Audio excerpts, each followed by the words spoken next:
clearing close in the forest you'll find a fabulous banquet, a fairy ball. If you close your eyes and you open your mind, the veil disappears and you'll see it all. Hi my angels, it's Hailey Reese and happy Friday the 13th, if we can say that. My last Friday the 13th here on my channel, I was sleeping in a haunted prison, in a haunted jail cell, but this time I'm just coming on here to talk with you guys a little bit more about what exactly Friday the 13th is and what types of entities are lingering and thriving off a day like today. As you guys know, if you consistently watch my channel, lately this room has been very echoey.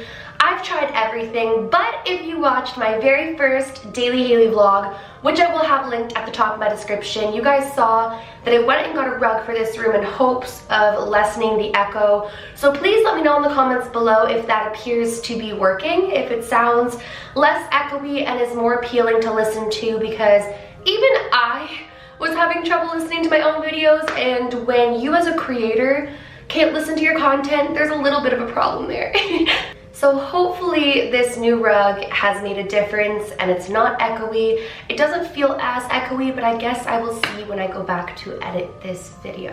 So one of the #1 questions I get time and time again revolving around Friday the 13th is, where does this superstition stem from? Why is everybody so afraid of Friday the 13th? Because although there was a film, Friday the 13th, which we all know about, we all know that prior to that film being created, there was actually a superstition around Friday the 13th to begin with. Now, when I was looking into Friday the 13th, this stems way back. Some even say it stems as far back as 1307, when on a Friday the 13th, the French king gave orders to arrest hundreds of Knights Templar.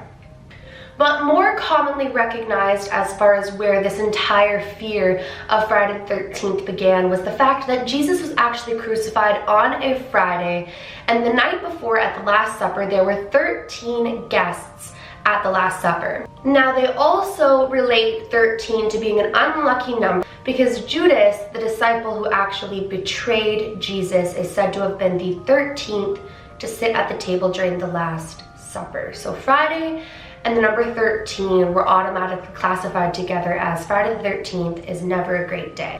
Now since then, it's actually been deemed that it is unlucky to have 13 guests sitting at a table at a dinner party. It is also said to be unlucky to get married on the date of 13, and it is also said to be very unlucky to have a 13th floor in a building. So you'll commonly recognize that when you go to certain apartment buildings or certain businesses that have multiple floors, it will go from 12 to 14. They skip over the number 13. You're also not supposed to buy a house on the 13th, specifically Friday the 13th, and it's just been deemed for a long period of time as Friday the 13th being extremely unlucky and dreaded. So like I said, some people think that Friday the 13th deems back to 1307 with the French king, whereas others believe it has to do with the crucifixion of Jesus Christ being on a Friday, and that at the Last Supper there were 13 guests. The 13th guest to arrive was Judas, none other than the disciple who betrayed Jesus Christ. However, today's video is primarily focusing on what particular entities surround Friday the 13th and why in the paranormal world Friday the 13th is actually a very dark day. Now, back when I babysat a possessed child, I believe it was around spring of 2016. I hope that's around the right time frame. I babysat the possessed child leading up to a Friday the 13th, and while I did not watch her on Friday the 13th, could you imagine? I remember one particular thing that she said that will forever stand out to me, and that was her brother was going on about the fact that Friday the 13th isn't really unlucky, it's just a superstition and it's all made up, and just really poking fun at Friday the 13th. And that was when she proceeded to say something along the lines of, "My friends love that people think it's so dark." And when I tried to pry her on this and ask her, what do you mean? What is that supposed to mean? She completely went off topic. She went back to relatively normal. And that was the end of that conversation.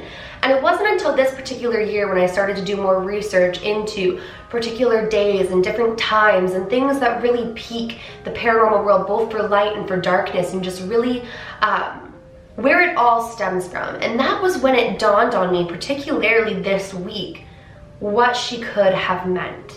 If you go through different wives' tales, you go through different superstitions, you go through different paranormal forums, you will see that people do believe that on Friday the 13th, particular demons and entities emerge. Now, I'm not going to talk about the specific entities that people believe emerge and the specific things, because it's actually Friday the 13th, and I'm not about to start putting all that out there and have people listening to their names and things like that. But what I will say is, I've told you guys a million, bajillion, gazillion times, intention is everything. Now, even if you don't believe that Friday the 13th holds any sort of paranormal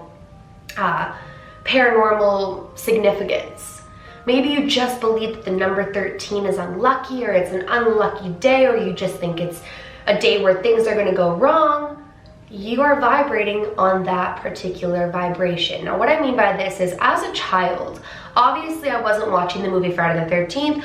Obviously I wasn't thinking about, you know, anything dark or anything like that being around Friday the 13th. We were just taught it was an unlucky day. And what do you think about unlucky days? You think that things are going to go wrong. You automatically assume that one thing after the other will go wrong, or you should be more careful, or things are really going to hit the fan. And when you start to think like that, when thousands upon thousands of people are thinking about a particular day in a negative manner by any means, even if it's just a split-second thought, they have now put that out to the universe.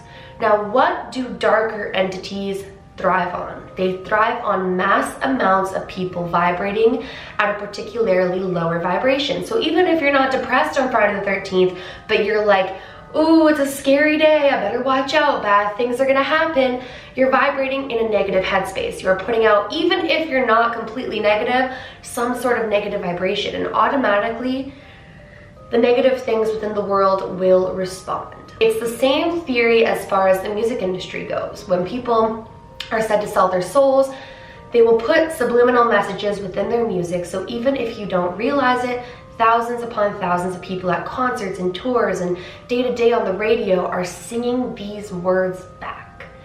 It's a tactic that the darker side, that sounds like some sort of a film, like The Dark Side, but that the darker side thrives off of and really uses those moments to advance, so to speak. So Friday the 13th actually has become a day of negativity, and therefore supporting the fact that Friday the 13th will forever be a negative day. Because when you're vibrating, oh, it's gonna be a bad day, when you're thinking it's gonna be a bad day, it suddenly is. And the unluckiness around Friday the 13th therefore becomes more obvious, and it's more talked about, and you'll notice that more tragedies and incidences and horrible, scary things will happen on this day all across different places, even if they're not, you know, projected on the news. You could search up multiple stories that will correlate all on the same day because people were vibrating on that level and it was reciprocated and given back. Now, this doesn't necessarily mean that there are demons lurking around every corner on Friday the 13th and it's a possessed dark day. It just means that it's a day where negativity in some way, shape, or form is thriving, and things around recognize that. I personally kind of enjoy Friday the 13th. I like the whole spook of it. I like the whole idea of it. When I was a kid, I loved getting together with my friends and having sleepovers and watching horror films. But that is another thing that we all do. We like to spook ourselves on Friday the 13th. And so hundreds of people are watching scary movies and vibrating on that level, and just overall it becomes a day of fear, misfortune, or overall bad luck. Do I think that Friday the 13th could very well be an unlucky day?